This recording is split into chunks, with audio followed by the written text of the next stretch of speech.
समझो भाई। तो जो अभी तक हो गया उसको समझा रहा हूं। मैंने बताया इस चैप्टर में सबसे पहले डीएनए के बारे में। तो डीएनए जो होता है डीऑक्सी न्यूक्लिक एसिड, ठीक है। तो डीएनए जो होता है वो एक न्यूक्लिक एसिड होता है। क्या होता है? और इसके अंदर जो शुगर होती है उसका नाम होता है राइबो। क्या नाम होता है? और उस राइबो के अंदर से क्या निकल चुका है? डीऑक्सी, ऑक्सीजन निकल चुका है। डीई का मतलब होता है रिमूवल और ऑक्सी का मतलब होता है ऑक्सीजन। जो डीऑक्सी राइबो न्यूक्लिक एसिड है, मतलब जो डीएनए वो बना हुआ होता है न्यूक्लियोटाइड का। किसका बना होता है? न्यूक्लियोटाइड तीन चीजों से मिलकर बना होता है, फॉस्फेट, पेंटोस शुगर और नाइट्रोजनस बेस। ठीक है, नमस्ते भाई, तबियत ठीक है? फॉस्फेट, पेंटोस शुगर और नाइट्रोजनस बेस, ठीक है। अब यहाँ पे न्यूक्लियोटाइड कितने हैं, मतलब ये तीनों ज्वाइन करके एक न्यूक्लियोटाइड बनाते हैं। तो न्यूक्लियोटाइड कितने हैं वो डिसाइड करता है लेंथ ऑफ डीएनए। तो फॉर एग्जांपल मैंने यहाँ पे 1 2 3 4 5 6 7 8 9 10 11 न्यूक्लियोटाइड बनाए। इसके नीचे में 12 13 14 15 16 अगर मैं बनाता रहूंगा तो लेंथ ऑफ डीएनए बढ़ती रहेगी। फिर यहाँ पे मैंने बनाया कि अगर न्यूक्लियोटाइड की सिर्फ एक चेन है तो इसे सिंगल स्टैंड डीएनए कहेंगे, और न्यूक्लियोटाइड की दो चेन है तो इसे हम क्या कहेंगे? डबल स्टैंडर्ड डीएनए कहेंगे। और न्यूक्लियोटाइड जब आमने सामने होते हैं तो इसे बेस पेयर कहते हैं। क्या कहते हैं? बेस पेयर, क्योंकि वो आपस में बॉन्ड बना लेते हैं। ठीक है भाई। फिर इसके मैंने कुछ डाटा लिखी थी लेंथ ऑफ डीएनए की। तो यहाँ पे मैंने लिखा था कि भाई ह्यूमन के अंदर 3.3 इंटू 10⁹ बेस पेयर होते हैं। क्या होते हैं? Base pair. तो मतलब हमारे अंदर डीएनए कैसा है? Double standard. बैक्टीरिया के अंदर 4.6 इंटू 10⁶ बेस पेयर होते हैं। तो इनके अंदर डीएनए कैसा आएगा? Double standard. एक वायरस होता है बैक्टीरियोफेज नाम का, तो उसके अंदर होते हैं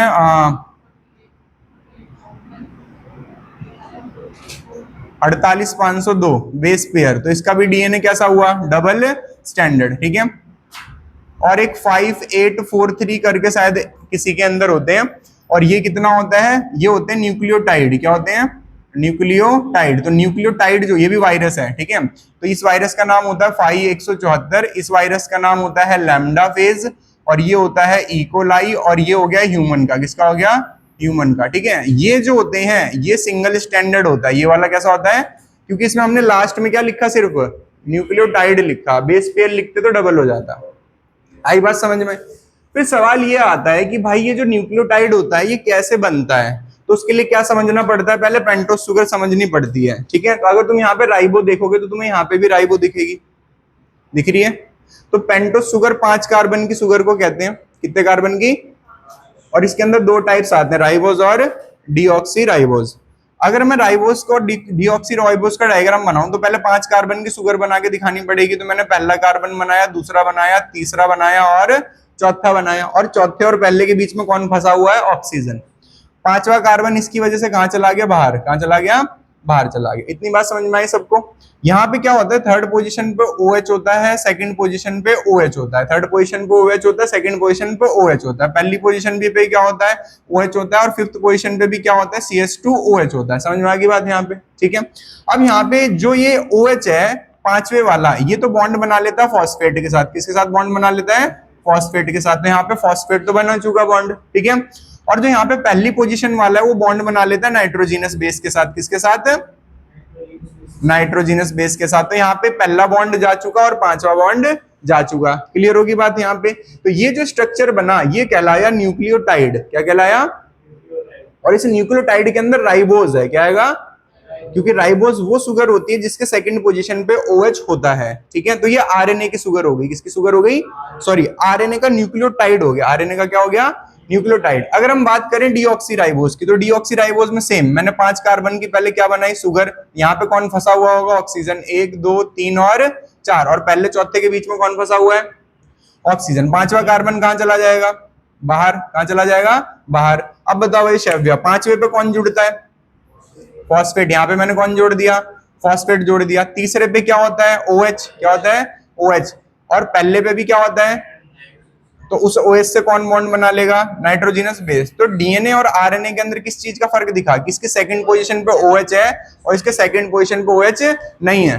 तो OH मतलब ऑक्सीजन का रिमूवल, DE मतलब रिमूवल, ऑक्सी मतलब ऑक्सीजन का, कहां से, राइबोस शुगर से। तो सेकंड पोजीशन से राइबोस शुगर की जब क्या रिमूव हो जाता है, ऑक्सीजन रिमूव हो जाता है, तो शुगर का नाम बढ़ता है डीऑक्सी राइबोस, और ये एक टाइप का न्यूक्लिक एसिड है, तो इसलिए इसका नाम बढ़ता है deoxy ribo nucleic acid. Clear होगी बात। यहाँ पे दो न्यूक्लिक एसिड होते हैं इस दुनिया में, ribo nucleic acid and deoxy ribo nucleic acid, RNA और डीएनए। क्लियर होगी बात भाई यहाँ पे। तो ये किसका न्यूक्लियोटाइड हुआ, डीएनए का। किसका हुआ, डीएनए का। ये किसका न्यूक्लियोटाइड हुआ, आरएनए का। समझ में आ गई बात। तो डीएनए का न्यूक्लियोटाइड दिख गया तुम्हें, आरएनए का न्यूक्लियोटाइड दिख गया। ठीक है भाई सक्षम।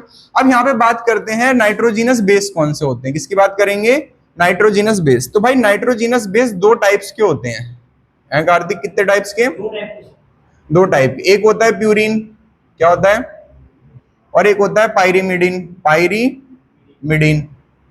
ठीक है भाई, दोनों अलग अलग कैटेगरी हैं, दोनों अलग अलग कैटेगरी हैं।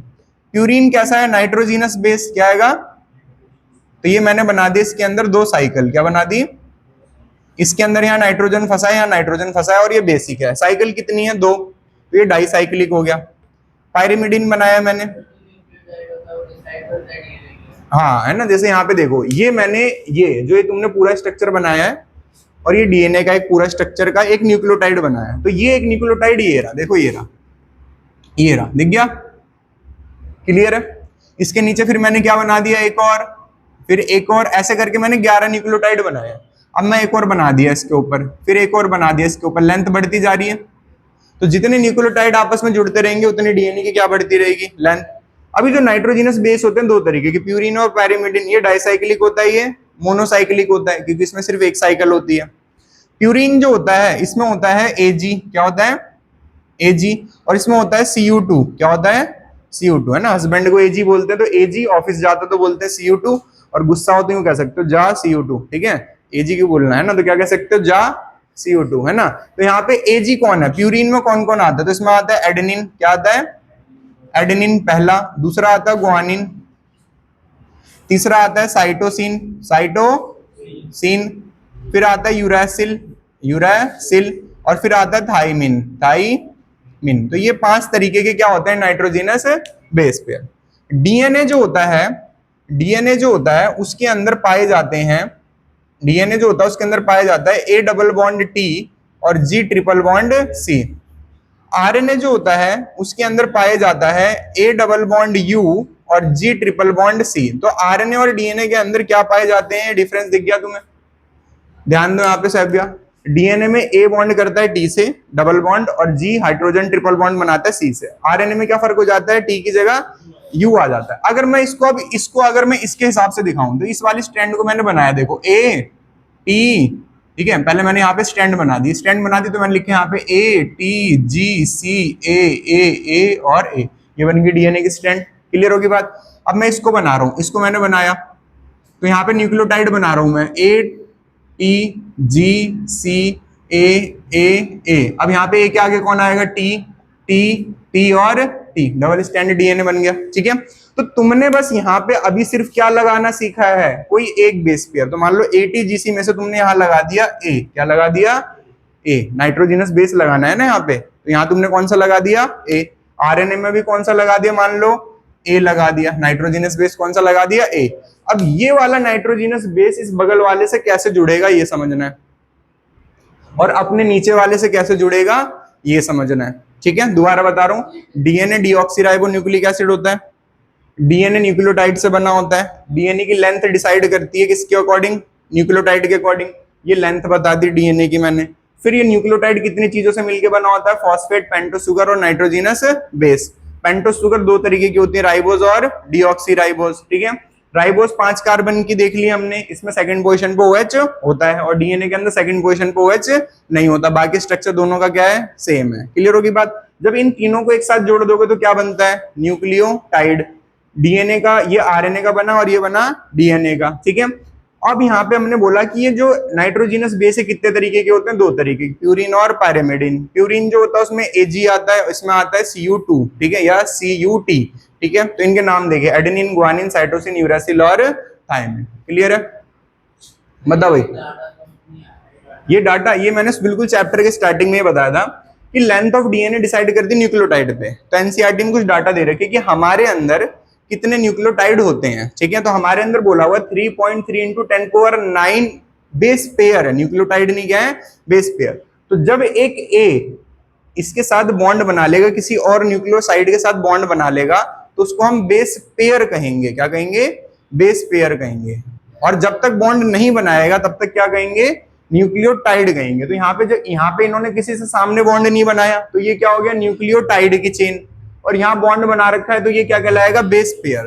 तो एनसीईआरटी में दिया हुआ है ह्यूमन में 3.3 इंटू 10⁹ बेस पेयर होते हैं, बैक्टीरिया में 4.6 इंटू 10⁶ बेस पेयर होते हैं, लैम्डा वायरस में 48,502 बेस पेयर होते हैं, और 5843 न्यूक्लियोटाइड होते हैं 5174 वायरस में, ठीक है। जो पीडीएफ भेजी उसमें देख लेना ये चीज, डाटा वाली। समझ में आ गई बात? अब हमें टॉपिक समझना है जिसका नाम है न्यूक्लियोसाइड, ठीक है भाई सक्षम? क्या समझना है? अब न्यूक्लियोसाइड समझने से पहले तुम लोग न्यूक्लियोटाइड बना के दिखाओ, टी का, जी का और सी का। पहले लिख लो और फिर न्यूक्लियोटाइड बना के दिखाओ, टी का, जी का और सी का। जैसा अभी तुमने किसका बनाना सीखा है? ए का, है ना। अब देखो यहाँ पे न्यूक्लियोसाइड क्या होता है, ठीक है। ये तो तुमने देख लिया क्या, न्यूक्लियोटाइड, ठीक है। अब तुम समझोगे न्यूक्लियोटाइड के बाद न्यूक्लियोसाइड क्या होता है। तो न्यूक्लियोसाइड जो होता है उसमें फॉस्फेट नहीं होता, मतलब स्ट्रक्चर सेम होता है पर क्या नहीं होता? फॉस्फेट। तो यहाँ लिखेंगे हम न्यूक्लियोसाइड। अभी न्यूक्लियोसाइड क्या चीज होती है? तो न्यूक्लियोसाइड के अंदर पेंटोस शुगर होती है, पेंटोस शुगर होती है, 5 कार्बन की शुगर होती है, प्लस इसके साथ कौन सी चीज होती है? N2 base. कौन सा बेस होता है? पर इसके पास क्या नहीं है? फॉस्फेट। क्या नहीं है? तो न्यूक्लियोसाइड जो होता है उसके पास क्या नहीं होता? फॉस्फेट। अगर मैं न्यूक्लियोसाइड का स्ट्रक्चर बनाऊं तो मैंने एक तरफ बनाना है डीएनए के लिए और एक तरफ बनाना है आरएनए के लिए। तो मैंने एक तरफ लिख दिया डीएनए और एक तरफ लिख दिया आरएनए। तो डीएनए के लिए कैसे बनाऊंगा? ये बन गई 5 कार्बन की शुगर, पहला, दूसरा, तीसरा, चौथा ऑक्सीजन। ये कौन सा कार्बन? 5वां। यहाँ पे OH आ गया। क्यों आएगा OH? क्योंकि फॉस्फेट है ही नहीं। और पहले पे कौन आ गया? A। कौन आ गया? ठीक है, यहाँ पे OH नहीं आएगा, यहाँ पे क्या आएगा? OH आएगा। फॉस्फेट नहीं बनाया, बस क्या नहीं बनाया? तो ये क्या बन गया? न्यूक्लियोसाइड। आरएनए का न्यूक्लियोसाइड बनाते हैं, तो आरएनए के न्यूक्लियोसाइड में भी मैंने क्या बनाई? 5 कार्बन की शुगर, पहला, दूसरा, तीसरा, चौथा और ये 5वां। क्लियर है? 5वें पे क्या आ जाएगा? CH2OH। क्या आ जाएगा? क्यों आएगा? क्योंकि यहाँ पे क्या नहीं है ऋषभ? ओ सक्षम, फॉस्फेट। यहाँ पे क्या आ गया भाई? A आ गया, ठीक है। अब तुमने किसके इसके लिए बना लिया? A के लिए बना लिया, अभी बना रहा हूँ। यहाँ पे क्या आ जाएगा? G और C, और यहाँ पे क्या आ जाएगा? A, U और G और C। अब इनका स्ट्रक्चर बना के दिखाओ न्यूक्लियोसाइड का। हाँ, बस जब अभी लिख लो। चलो तो यहाँ पे देखो जरा, अगर न्यूक्लियोसाइड है तो ए का न्यूक्लियोसाइड क्या होगा? एडिनोसाइन। यू का क्या होगा? यूरिडिन। जी का ग्वानोसाइन। सी का साइटिडिन। अब यहाँ पे डीएनए की बात करें तो डीएनए में क्या हो जाएगा? Deoxy adenosine. क्या हो जाएगा? एडिनोसाइन। क्यों हो गया डीऑक्सी एडिनोसाइन? क्योंकि इसके अंदर कौन सी शुगर होती है? डीऑक्सी, है ना। तो इसका नाम हो गया डीऑक्सी एडिनोसाइन। समझ में आ गई बात? बताओ इसका क्या हो जाएगा? Deoxy thymidine, deoxy thymidine. वैसे थाइमीन होता है तो अब क्या हो जाएगा? थाइमिडीन। ग्वानिन का हो जाएगा डीऑक्सी ग्वानोसाइन, ठीक है, ग्वानोसाइन। तो एडेनिन और ग्वानिन में साइन आ जाता है, बाकी में डीन आ जाता है, और इसमें आ जाएगा डीऑक्सीसाइटिडीन, डीऑक्सीसाइटिन। बताओ समझ में आ रहा है? तो ये हो गया यहाँ पे किसका नाम? न्यूक्लियोसाइड का, आरएनए का और ये डीएनए का। अब बात करते हैं किसके नाम की? न्यूक्लियोटाइड की। तो यहाँ में हमने लिखा न्यूक्लियोटाइड के नाम। तो न्यूक्लियोटाइड का नाम डीएनए के केस में और आरएनए के केस में। तो आरएनए के केस में क्या नाम हो जाएगा? Adenosine monophosphate. क्या हो जाएगा? एडिनोसाइन। और क्या जुड़ जाएगा? देखो यहाँ पे इसके स्ट्रक्चर में बस किस चीज की कमी है न्यूक्लियोटाइड होने के लिए? एक फॉस्फेट की। एक फॉस्फेट की किसकी कमी है? एक फॉस्फेट की। तो एडिनोसाइन के आगे एक फॉस्फेट को इंग्लिश में कैसे लिखेंगे? मोनोफॉस्फेट। तो अब ये किस में बदल चुका है? अब अभी बदल चुका है न्यूक्लियोटाइड में। फिर दोबारा सेकंड कौन सा होता है आरएनए में? जी। तो guanosine monophosphate, cytidine monophosphate, uridine monophosphate. बताओ समझ में आ रहा है? हाँ, क्योंकि अब वो क्या बन चुका है, न्यूक्लियोटाइड। न्यूक्लियोसाइड और न्यूक्लियोटाइड में किस चीज का डिफरेंस है? सिर्फ फॉस्फेट का। किसका है? फॉस्फेट। अब बताओ यहाँ पे डीएनए का क्या नाम होगा गौरव, गैस करो। Deoxy monophosphate, monophosphate. क्लियर है भाई? Same acid deoxy गुआनोसाइन monophosphate, deoxy cytidine monophosphate, deoxy thymidine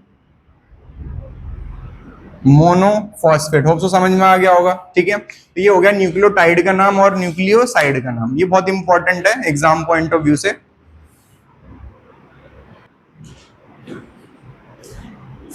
इसमें अगर किसी को कोई डाउट है तो ये मान के चलो भाई तुम्हारा बेस बेकार हो गया, अब कुछ नहीं हो सकता। क्योंकि दोबारा मैंने इसीलिए पढ़ाया क्योंकि ये बहुत जरूरी है।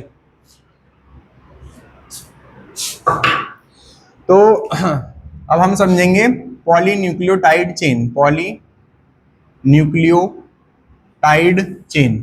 तो डीएनए की पॉलीन्यूक्लियोटाइड चेन समझेंगे हम कि एक डीएनए बहुत सारे न्यूक्लियोटाइड आपस में कैसे जोड़ के बनाता है। तो सबसे पहले हमने बनाई एक पेंटोज शुगर भाई, क्लियर है? यहाँ पे ऑक्सीजन, पहला कार्बन, दूसरा कार्बन, तीसरा, चौथा और पांचवा, क्लियर है? पांचवे पे कौन जुड़ गया भाई? फॉस्फेट जुड़ गया। ठीक है, तो इसे हमने लिख दिया फॉस्फेट। पहले पे कौन जुड़ गया?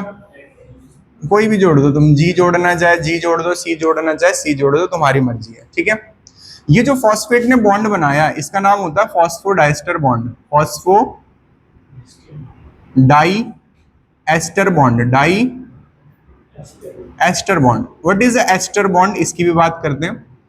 तो एस्टर बॉन्ड का मतलब होता है फॉस्फेट के पास होते हैं ऑक्सीजन, कितने ऑक्सीजन होते हैं? 4। कितने होते हैं? 4। तो फॉस्फेट जो होता है वो देता है 2 ऑक्सीजन। क्या देता है? 2 ऑक्सीजन या 1 ऑक्सीजन देता है मान लो। और यहाँ पे होता है OH। क्या होता है? क्लियर होगी बात यहाँ पे? ठीक है, तो ये OH जो होता है यहाँ पे, ठीक है, और यहाँ पे H2OH होता है, CH2OH। क्या होता है? CH2OH। तो ये यहाँ पे H2 और O आपस में क्या बना लेते हैं? बॉन्ड। क्या बना लेते हैं? और क्या बना देते हैं? वाटर। क्या बना देते हैं? वाटर। तो ये बॉन्ड बन जाता है। अब ये जो बॉन्ड होता है पूरा दिखता कैसे है? तो ये दिखता कुछ इस तरीके से है। तो यहाँ पे होता है CH3COO और इधर होता है OH। क्या होता है? OH। अब ये CH3COO में से क्या गया? OH। क्या गया? और यहां से क्या आया? H। यहाँ पे क्या बना? H2O। ठीक है, अब यहाँ पे एक जगह पे कितने ऑक्सीजन फंसे हुए दिख रहे हैं? एक इसका और एक इसका। तो जब भी 2 ऑक्सीजन फंसे हुए होंगे, जब भी 2 मॉलिक्यूल्स के बीच में, जब भी 2 मॉलिक्यूल्स के बीच में 2 ऑक्सीजन फंसे हुए होंगे, तो यहाँ पे 2 कार्बन के बीच में कितने ऑक्सीजन फंसे हुए हैं? 2। तो इसे एस्टर कहते हैं। क्या कहते हैं? एस्टर कहते हैं। तो एस्टर कब बनता है? जब एक एसिड और जब एक अल्कोहल बॉन्ड बनाए। जब एक एसिड और एक COOH इज एसिड और OH is alcohol, OH is alcohol. Same condition यहाँ पे होती है। यहाँ पे बीच में कितने ऑक्सीजन फंसे हुए होते हैं? 2। तो ये क्या कहलाता है? Phosphodiester bond. पर बच्चे सोचते हैं बॉन्ड तो यहाँ पे एक है, तो हमने डाई क्यों लिखा है? इसको तो हमें फॉस्फोएस्टर लिखना चाहिए था। क्या लिखना चाहिए था? फॉस्फोएस्टर। अब ये भी समझ में आएगा, आगे बढ़ते हैं। ठीक है, यहाँ पे सेकंड पोजीशन पे OH बनाऊंगा? बताओ। नहीं बनाऊंगा, डीएनए है। क्या आएगा? है ना, थर्ड पे तो बनेगा, सेकंड पे नहीं बनेगा। फिर मैंने एक और क्या बनाया भाई? न्यूक्लियोटाइड। क्या बनाया? पहला कार्बन, दूसरा कार्बन, तीसरा और पांचवा। क्लियर है भाई? पांचवे पे कौन बॉन्ड बनाएगा? फॉस्फेट। पहले पे कौन बॉन्ड बनाएगा? जी। जी ले लिया हमने, कुछ भी ले सकते हैं। और थर्ड पे कौन होगा? OH। अब जो यहाँ पे फॉस्फेट है उसने कहां बॉन्ड बनाया? पांचवे पे। कहां बनाया? और अब जाके बॉन्ड बना लेगा तीसरे पे। दोनों आपस में जुड़ गए ऊपर नीचे वाले। यस और नो? कैसे जुड़े समझ में आया? तो ये जो थर्ड वाला OH होता है इस काम आता है। ठीक है, 2 न्यूक्लियोटाइड को आपस में जोड़ता कौन है? Phosphodiester bond. तो ये कौन सी लिंकेज बनाता है? 5-3 लिंकेज। कौन सी लिंकेज बनाता है?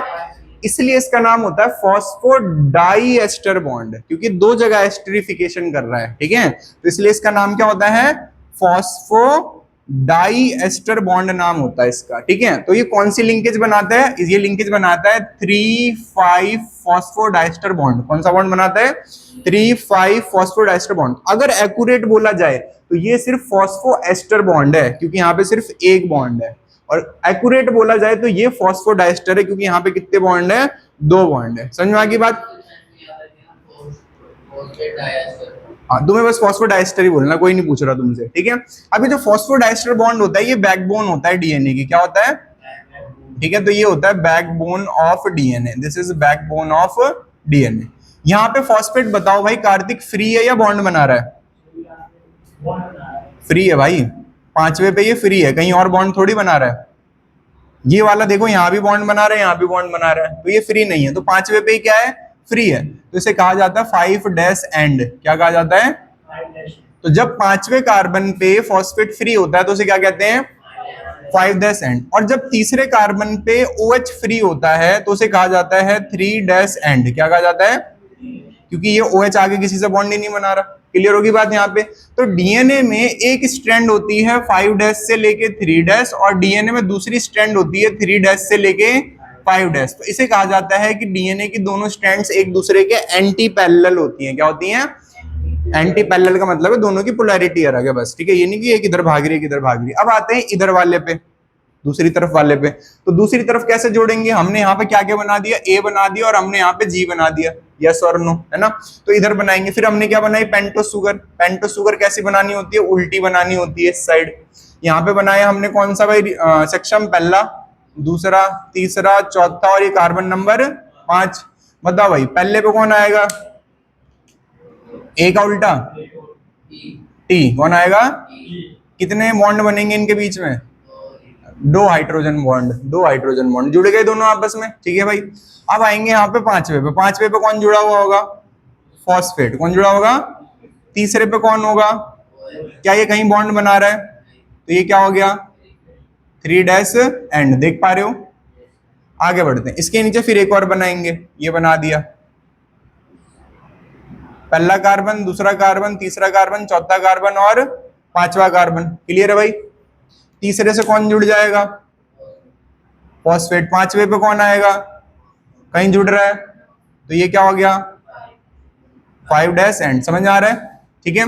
देन आता है यहाँ पे, आगे बढ़ते हैं। पहले पे कौन आएगा, गैस करो, सी। कौन आएगा, कितने बॉन्ड होंगे इनके बीच में, ट्रिपल हाइड्रोजन बॉन्ड। समझ में आया पॉलीन्यूक्लियोटाइड कैसे बनता है। अब बना के दिखाओ AUGC का, पहले ये बना लो फिर बनाओ AUGC का। AUGC ध्यान रखना RNA है, हिस्ट्री, डीएनए का इतिहास। तो डीएनए का जो इतिहास होता है, सबसे पहला इतिहास था वो था फ्रेडरिक मैक्सचर नाम के साइंटिस्ट के द्वारा। तो सबसे पहले आए फ्रेडरिक मैक्सचर नाम के साइंटिस्ट आए। फ्रेडरिक मैक्सचर ने क्या करा, डिस्कवर्ड करा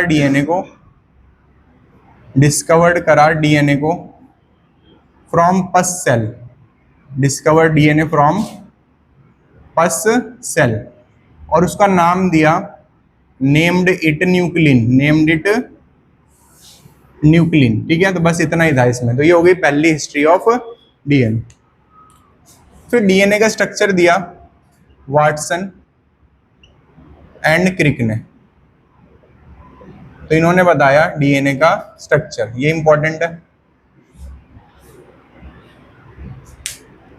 तो वाटसन एंड क्रिक ने क्या करा, गिवन, बोलो, फ्रॉम पस सेल, है ना। जब चोट वोट लगती है उसमें व्हाइट व्हाइट कलर का क्या होता है, पस। तो इसने जो बैंडेज फेंकी हुई होती थी ना, उस बैंडेज को उठाया डस्टबिन में से, और उसको क्या करा, इसने स्टडी करा। इसने करा था अराउंड 1869 में या 1859 में, ठीक है। 1859 में या 1869 में, एक बार एक्यूरेट बता देता हूँ। तो इसने करा था 1869 में। कब करा था, 1869 में। आता तो नहीं है ईयर, पर लिख लो 1869 में। वाटसन एंड क्रिक आए थे कब? 1953 में। तो अराउंड अराउंड अगर तुम नोटिस करोगे तो 50 साल तो यहाँ हो गए और 30 साल यहाँ हो गए, करीब करीब 80 साल बाद क्या आया? डीएनए का डबल हेलिकल स्ट्रक्चर आया। ठीक है, तो given double helical structure of DNA. तो स्ट्रक्चर ऑफ डीएनए पता चला पहली डिस्कवरी के 80 साल बाद। Given double helical structure of DNA कहां से दिया इन्होंने? तो this structure is based on, it is based on X-ray diffraction method.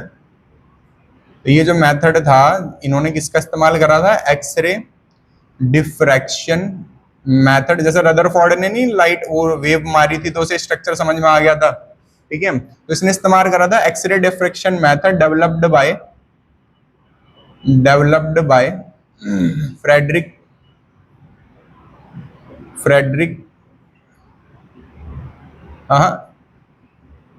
मिलिकिंस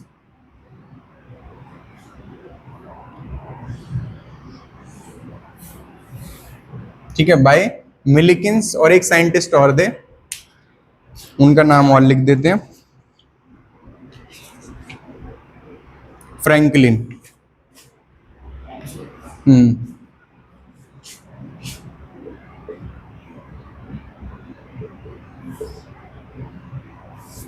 Wilkins and Franklin, तो दो साइंटिस्ट थे जिन्होंने ये मेथड डेवलप करा था, x ray diffraction method. X-ray diffraction method से इन्होंने किसका स्ट्रक्चर बनाया? डीएनए का।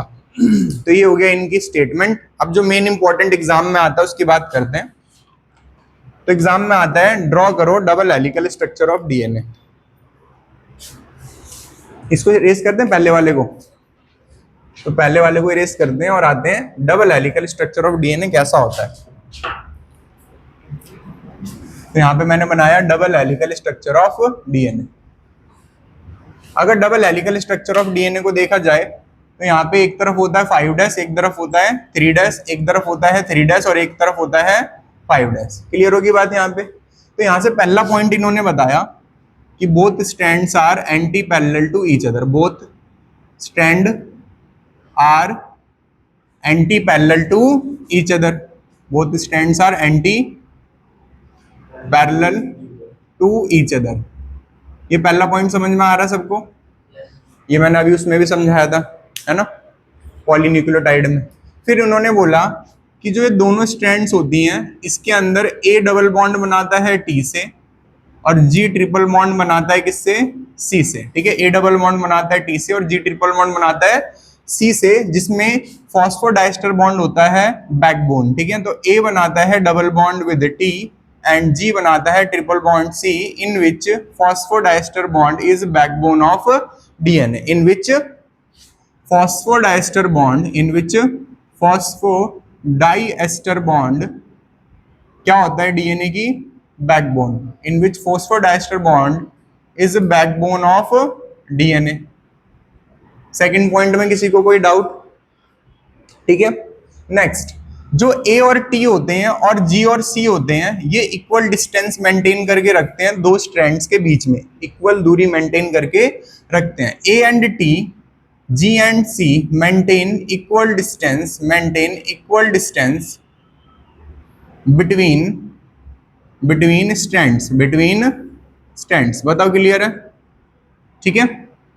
सेकंड, ए और टी और जी और सी एक के ऊपर एक स्टैक होते हैं, एक के ऊपर क्या होते हैं? स्टैक होते हैं। तो यहां पे लिखा जाता है दे स्टैक ओवर ईच अदर। तो एक दूसरे के ऊपर क्या होते हैं? स्टैक होते हैं। स्टैक ओवर ईच अदर जो प्रोवाइड करता है which provide stability to DNA.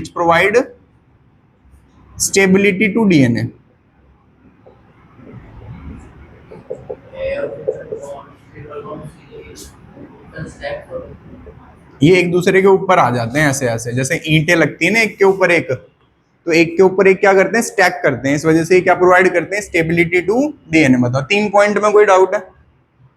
3 point में कोई डाउट है? क्लियर है? अब यहाँ पे जो ये होता है एक मुड़ाव, डीएनए के इस एक मुड़ाव को कहा जाता है वन पिच। क्या कहा जाता है? वन पिच को और क्या कहते हैं प्रंजल? 1 टर्न। क्या कहते हैं? 1 टर्न के अंदर 10 बेस पेयर होते हैं। कितने बेस पेयर होते हैं? 10। 1 2 3 4 5 6 7 8 9 और 10। तो 1 टर्न में कितने बेस पेयर होते हैं? 10। तो यहाँ पे 1 टर्न कंटेन कितने बेस पेयर होते हैं? 10 बेस पेयर। बताओ ये वाला पॉइंट समझ में आया? ठीक है। हर बेस पेयर के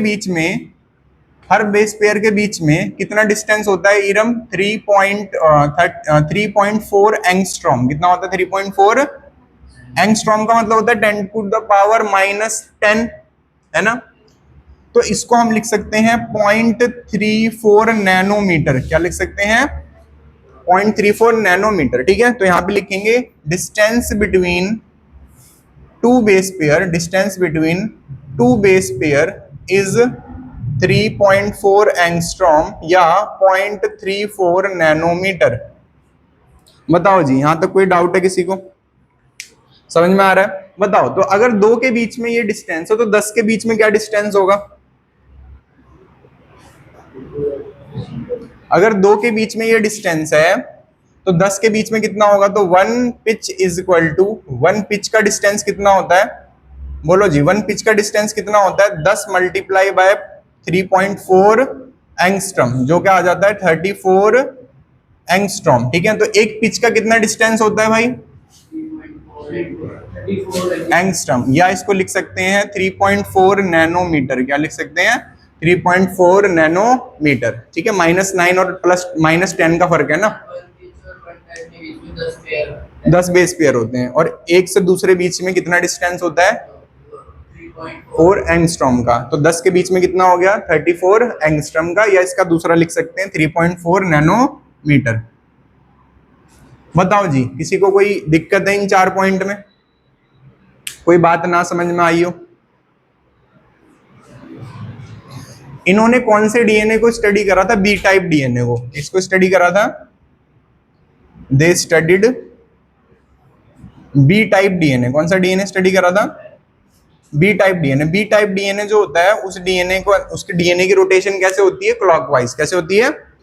क्लॉकवाइज रोटेट करता है। तो यहाँ पे लिखेंगे एफ पॉइंट लिखेंगे।